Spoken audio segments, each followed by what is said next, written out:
Hey guys, what's up? It's Ripe again. In today's video, an entitled Karen yells at a disabled veteran that he unfairly stole her handicap parking spot even though she is not disabled. She says that young and fit people cannot be disabled and claims I am faking it. She ends up attacking me and learns her lesson quickly. Here is what happened. Let's dive right into the story. So I had the craziest experience with a Karen last winter that I think some of you will find entertaining.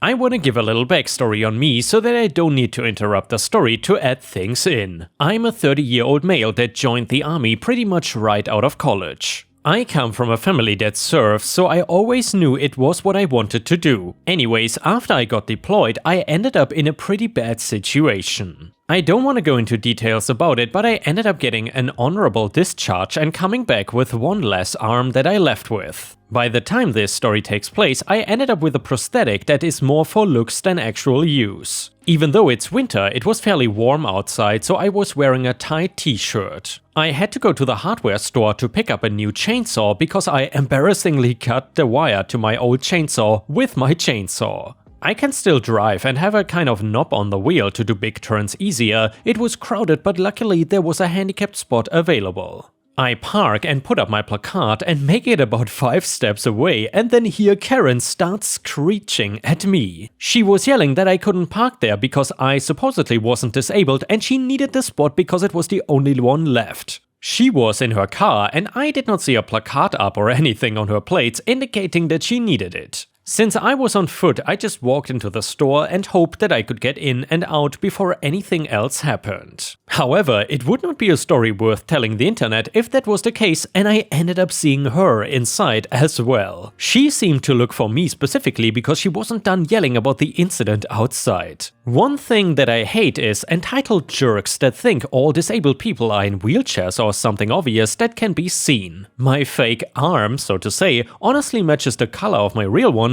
and unless you are really looking, you cannot tell. Plus, I also had a hoodie on, so the only visible thing was the hand. She was one of these types of entitled people, unfortunately. Karen, I mean, look at you. You're a young man with muscles and you're trying to get better parking? You should be ashamed of yourself. Me, my placard is legal and I have a right to park there. Please leave me alone to do my shopping. Karen, oh yeah, if you're so disabled, then how come you come to the store by yourself? Everyone knows disabled people need an aid or something to go out in public. You're clearly faking it. Me, you don't seem to have anybody with you. Karen, how dare you imply that I'm disabled? I am perfectly normal. Me, then you wouldn't have been able to park in that spot anyway. And now leave me alone, Karen. My handicap is none of your business and where I park has even less to do with you. I then walk away because I'm getting angry and I just want to buy my chainsaw and leave. I don't like talking to strangers about my life and I sure wasn't gonna do it with somebody as rude as her. I was a big guy and getting into a heated argument with a much smaller woman, and from the outside it probably didn't look that good. I could hear her though calling the police, saying that somebody at the store was pretending to be disabled. She said I made a dangerous turn to steal her spot and then tried to overpower her in the store. It was total crap, but I heard her say that she took a picture of my plates and I didn't want the police hunting me down. So I could not stay calm any longer and had to give this woman a piece of my mind. Me, you're a vile person, Karen. You don't know the first thing about me or any disabled people for that matter. You just like things going your way and now you decide to call the police because you cannot win, huh? You are pathetic. I did not even notice in my rant that she picked something up out of her cart and swung it at me. It was a handsaw and I put up my fake arm to take the hit. I think me having no reaction scared her a bit. That was when the store security finally showed up and ended up tackling her to the floor. She was knocked out cold and until she got back up, we could only wait for the police to sort things out.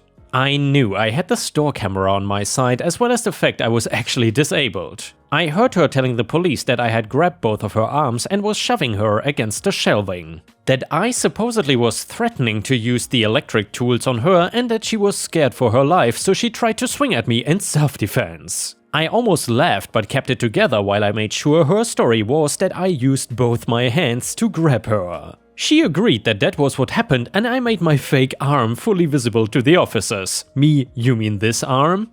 The one that cannot even move? At that one sentence, Karen knew that she was screwed and had nothing to get off. She got called out for lying to the police about an assault and the call of somebody parking illegally to begin with. Suddenly they didn't want to hear another word out of her mouth but wanted to get my full story and the security tapes. She got handcuffed and taken away for assault with a weapon, I guess a handsaw counts where I live, and lying to the police. I also found out she ended up parking in a fire lane and got herself towed for parking illegally herself. It was a long day and I was tired, hungry and just wanted to buy the one thing I wanted. It was 2 hours and I finally walked out of the store and back to my car. The police I chatted with while I had to wait, waving at me goodbye as I pulled out of my parking spot. Me holding up my fake hand as a kind of wave myself.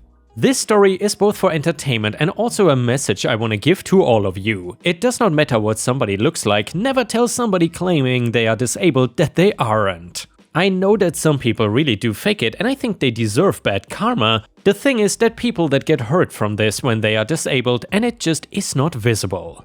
I don't want to have to always wear my arm out on full display and get gawked at just to not get harassed. It can turn a simple trip to the store into a whole fiasco. I am young and yes I am strong, but I am also disabled and Karen not accepting that got her arrested at the end of the day. And yeah, Ripe Stars, I really hope that this stupid entitled woman really learned her lesson here, and I really hope that she never bothers a disabled person again in the future. But then again, we can only hope. Either way, if you enjoyed this story, please don't forget to post a comment and also like the video if you want to help me and boost the algorithm. Thank you so much in advance. The next one is titled Entitled Family Controls My Life Part 1. My younger sister went through a pretty rough time as a young adult, drinking and doing drugs and generally being wild. She ended up getting pregnant and giving birth at age 18 when I was just a few weeks away from turning 21. She did not want the child after giving birth and she refused to even pick up the child and would leave her sitting in dirty nappies. Despite never wanting children myself either, I stepped in and adopted my newborn niece as my daughter, and my then boyfriend who I'd been with for 3 years gave me an ultimatum. Him or her. As he didn't want children either, I picked her and he left me, which resulted in me suddenly being a single mother. The first few years were rough as a single parent, barely making ends meet, but I managed and my sister had nothing to do with us. And by the way guys, sorry if you can hear dogs barking in the background. It is just the damn neighbors who have like an army of dogs that they kind of neglect, and I really don't understand what the point is in having like 5 dogs and not taking care of them. I really feel for them. But anyway, I never once hid the truth from my daughter that she was adopted, but always assured her that I loved her so much and I was her mummy. When my daughter was 6, my sister was finally clean and wanted to have access to her. I allowed it, but stressed that she would just be an aunt to her, and she accepted this, though it is clear she struggled with the concept and sometimes acted more like a mother, which I always squashed quickly. Now my daughter is 8 and I've been offered a job in a different country. The pay is almost double my current salary and the company is helping us find a home, putting my daughter in an international school and after-school care. So of course I'm gonna take it, but this resulted in my family having a meltdown about how I cannot do this and how it is cruel to take my daughter away from her family and how it is not fair to my sister. My sister has told me she won't allow me to move away with her and that she will fight in court to get my daughter back. I have talked to lawyers and it seems she does not have a leg to stand on, as my daughter is actually legally my daughter, but the rest of my family is telling me I'm being extremely cruel, and if I cared about my sister I would turn this job down. I left home personally at 16 and finished my education. My sister meanwhile is the golden child who gets away with everything. She even now lives with our parents and doesn't work. My daughter, while sad to be leaving her school and friends, is excited for the move. I've been teaching her about the country every night before bed and we have gone to some authentic restaurants to try food from there. And I've also promised her that we will fly back at least once a year to visit and she can FaceTime and call her friends. I feel like my family is angling for me to eventually just hand my daughter back over as if I was just a temporary filler for my sister, which will obviously never happen and my lawyers are involved in this matter. Comment, you stepped up when none of the family did. I assume they all knew your sister was neglecting her daughter and did nothing to help the baby or help you support her after adoption. They don't deserve anything, especially now. It was best for you and your daughter's sister has 0 legal rights and really none of the family has a right to say anything. Comment number 2. While working in Switzerland in the 60s, I had a job in an international school near Geneva and must say these are Class A schools. A lot of kids from, diplomats in that school, best decision you can make to put your adopted daughter in an international school while living and working in a foreign country. This school was a couple of miles from the city overlooking beautiful Lake Geneva. The students were very well mannered and had an above average IQ. And now an update to the story. So I got a call from the school today that a woman not on the list had come around and tried to pick up my daughter, claiming that she was the mother and she had claimed that there was a family emergency and she needed to take my daughter home early. Now only myself and my best friend are marked down as able to pick up my daughter. When they wanted to see her ID, she got cagey and claimed she forgot it, and when they told her she could not pick her up without an ID, she shouted at them before storming off. I've spent all day on the phone to my lawyers and my boss, and my schedule is being moved ahead. I'd wanted to give my daughter a final Christmas in our current home, but it's clear that that's not a safe idea anymore. Our move has been brought forward and my company is putting us up in a hotel until they help us find a home. Update number 2 to the story. So some of you may remember my previous posts about my adopted daughter and the job overseas that my family were trying to stop me from taking, and how my sister tried to pick up my daughter from school.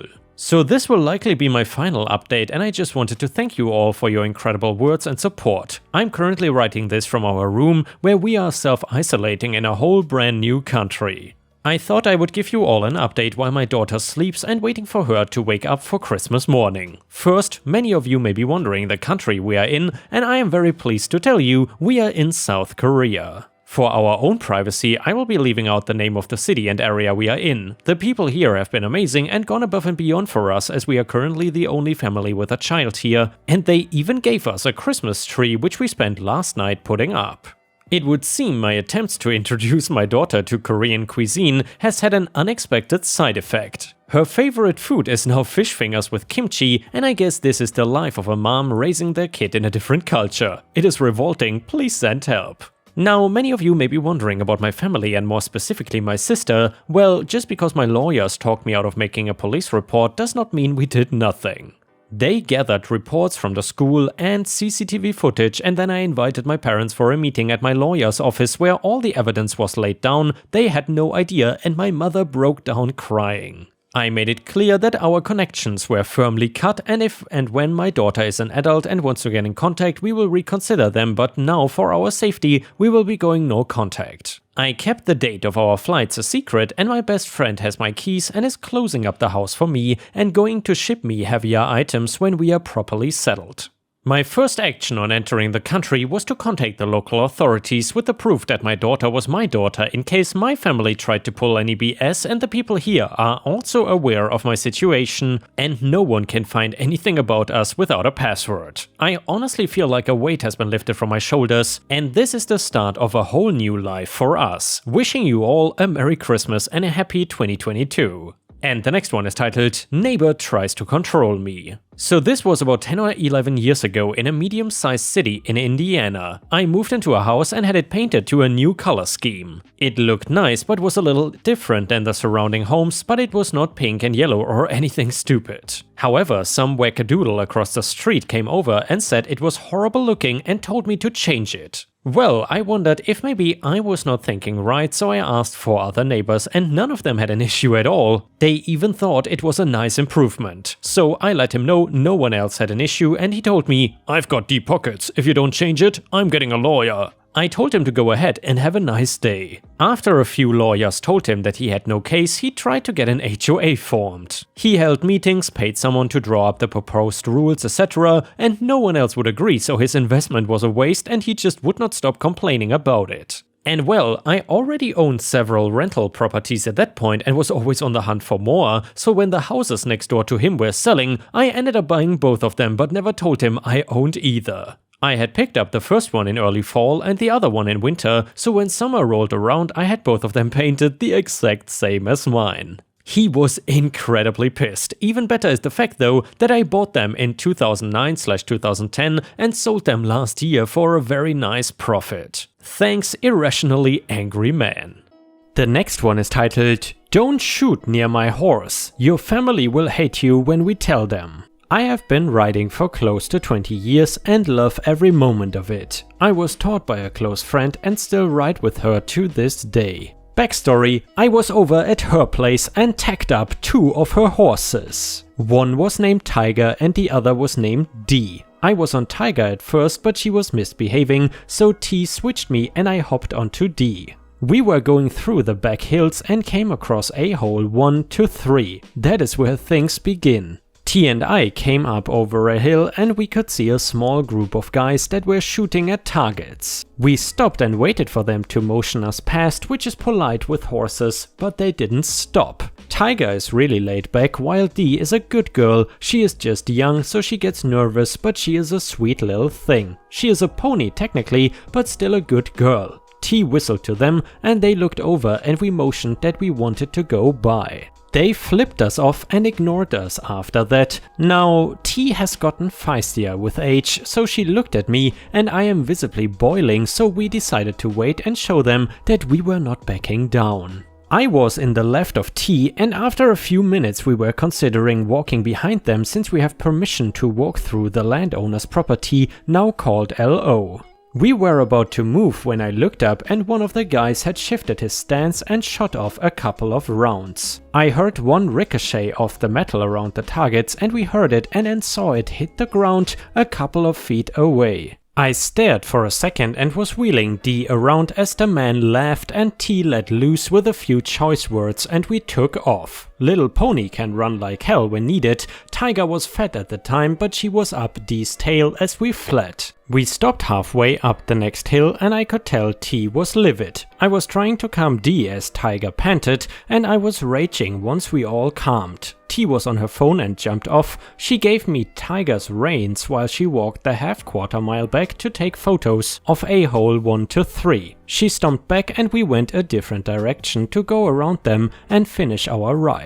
We got back to her house and she asked if I was okay with tagging out Tiger while she made a few calls. I told her I am fine and she walked off. I could hear shouting from her house all the way to the barn, but I did not say anything since it was better that I didn't call about it. She came out after a half hour or so. She called LO and he was furious. His nephew was watching the property and he asked if he could go shooting on his little do-it-yourself shooting range. LO told him to always yield to the horse riders in the area since he didn't want us hurt. T went to talk to him to show him the photos of a-hole 1 to 3 and he confirmed a-hole 1 was the one with the rifle. LO had cut his vacation short to come back and get it sorted out. I did not see what happened, but according to T, the nephew got his ass kicked by LO and his family shunned him for about 6 months due to the danger he put us and our horses in. If one of the horses had been hit, we would have ended up on the ground at the very least. He was banned from LO's property for the rest of his life. A-hole's family brought us apology gifts of wine and a few gift cards to the local tech shop. I went to get a new halter for my horse since he broke it again and the gift card had $200 on it. Sorry for the length, but T and I were chatting and we were talking about all the stupid things people do around horses and it came up. Thank you for reading. Enjoy your weekend. And yeah, Ripe Stars, I gotta say, I have not ridden a horse in probably 10 years or so. I think the last time I've ridden a horse was on a school trip. Do you frequently ride horses? Let us know in the comments and especially let us know if you have ever come across any entitled stupid people who don't respect horses. And yeah, Ripe Stars, with this we have reached the end of the video. However, if you want to see more Ripe content, then I would suggest that you check out my YouTube membership program. You can do so by clicking the join button if you're on PC, and you will gain access to exclusive Ripe videos that you will find nowhere else except on my private Patreon. Thank you so much in advance, and I will see you again tomorrow.